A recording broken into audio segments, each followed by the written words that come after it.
appreciate it. And here, cheap advertising to do. Thanks.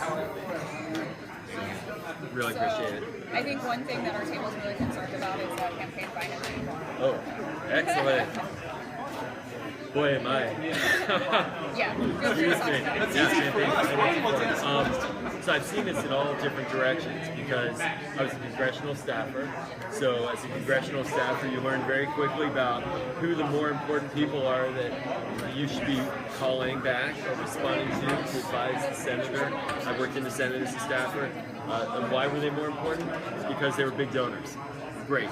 That's immediately a bad lesson to learn if you care about public service and changing our country for the better. And now I'm on the reverse side where I'm out there every day asking for support from people who I know to help finance our campaign. Now I love talking to all of the people I ask for money from, frankly, and I find that it's a community. The support that I'm getting is coming from people with whom I've worked for years, who shared a similar vision, ideas, so that's wonderful. But the flip side is that it also creates this dichotomy where I'm spending 6 to 8 hours a day asking for funds to build a team, and it really messes up a candidate's ability to hear what matters to people and to learn from the community.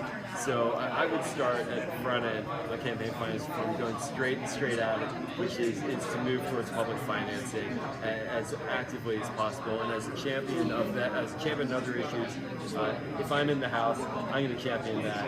And I think there's a deep desire for that, and it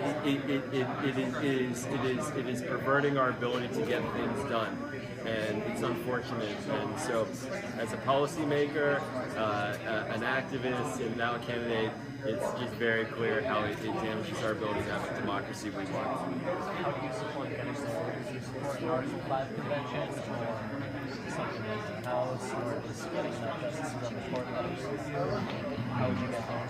Well, how would you get there? You would get there by moving bills, certainly at the front end, but you're bringing up the perfect points, which is this is a national issue. And I mean, these guys, woo, good stuff. Yeah, that's a good question. He asked it so subtly and it was so intense. I mean, ultimately, effective advocacy, and I was an advocate for 6 years in the nonprofit world. Effective advocacy is about ensuring that you have a synchronicity in your approach to resolving problems. There's sort of a triangle of items that you have to nail. What is the policy you're trying to advance? What's your media and messaging strategy? What's your advocacy strategy? Who are your partners and allies? Who are the grassroots people? Who's going to really mobilize for you in the field? So getting anything done through Congress requires that kind of full spectrum 360-degree approach. That's what I would bring. So in my mind, I would run a war room. I don't view the opportunity to serve this wonderful district as just a job to hang out in. This is a job where one can run point to move issues and move items. And you know, we have an incredible district. This is a national seat. I like to tell friends who don't live here, this is like a top 20 seat, because the member who lives in this district and represents it, they stay here when other members go home to their districts across the country. So it's a media hub. And so the member here has an outsized influence on the national conversation, and I would use that all the time, in addition to engaging with advocates and others to really move the needle in other parts of the country. Is that it? I don't want any more questions from you. You're too good. Something else we would talk about was reproductive rights.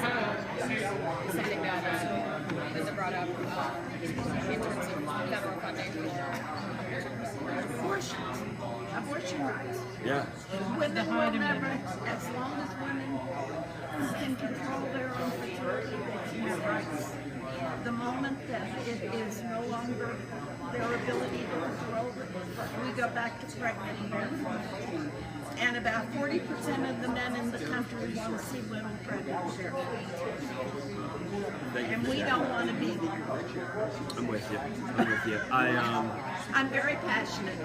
So am I. I have a story on this in a way. So I have 3 daughters, and my wife and my mother-in-law live with us as well. So I live with 5 women, and we just put out our first video today where my mother-in-law, I did the talking on it, but basically we talked, she's originally from Sri Lanka, we talked about how she was forcibly sterilized after my wife was born.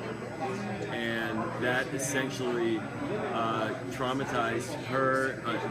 She went on, of course. My wife was an only child. You know, in the Talmud they say that to kill a life is to kill a generation. And so, you know, my daughters don't have any aunts or uncles on my wife's side, no first cousins on my wife's side. And it's because she was dark skinned, because the doctor said to her, no more color babies when he was doing this. And she was robbed of her right to choose how she wanted to live her life. And so it's deep, it's personal.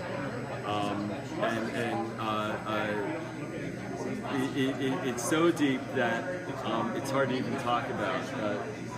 But when it comes to fighting for women's choice, it's not even a question.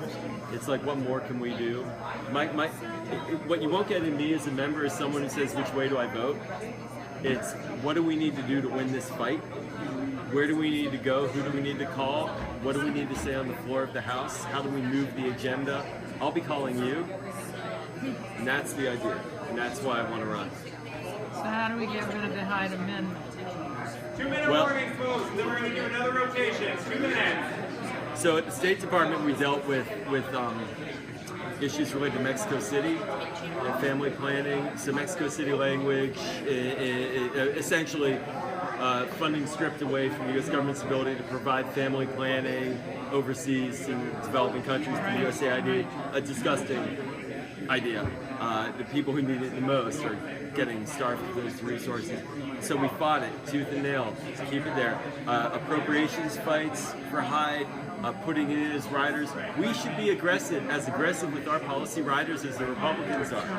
Put them on the spot to defend their position, and so that's part of it, is changing the political climate and environment. The problem is things don't happen in a day, right? They happen over time. When I worked on the Iran deal, I actually worked on promoting diplomacy with Iran for over 8 years. We didn't get the deal in 2 days. It took years. But what we did was we shifted the political environment around that issue so that by the time the deal was done, the politics absorbed it. And this deal is in, and there are people complaining about it, but it's not going anywhere. And I think it does require a bit of a long view, but it requires very aggressive maneuvers and a lot of coordination between people who are in Congress and the advocates. No, I was just nodding. So, what do you want to do to combat climate change? How are we going to combat it? Well, I mentioned the other table. First thing, you got to go with the carbon economy straight up. I ran a solar program for 2 years as a program manager at the Energy Department, where we were converting brownfield sites into what we call bright fields and making them solar pods. When I was a Peace Corps volunteer, I did environmental work in the field, reforestation, environmental education, fighting. I worked for 5 years with my hands, essentially combating climate change as an activist and as a career civil servant. All right, so folks, time to rotate. And I would go Wrap up straight your at, conversation. I would go for a renewable energy booster shot from the federal government to really ensure that we convert our economy to clean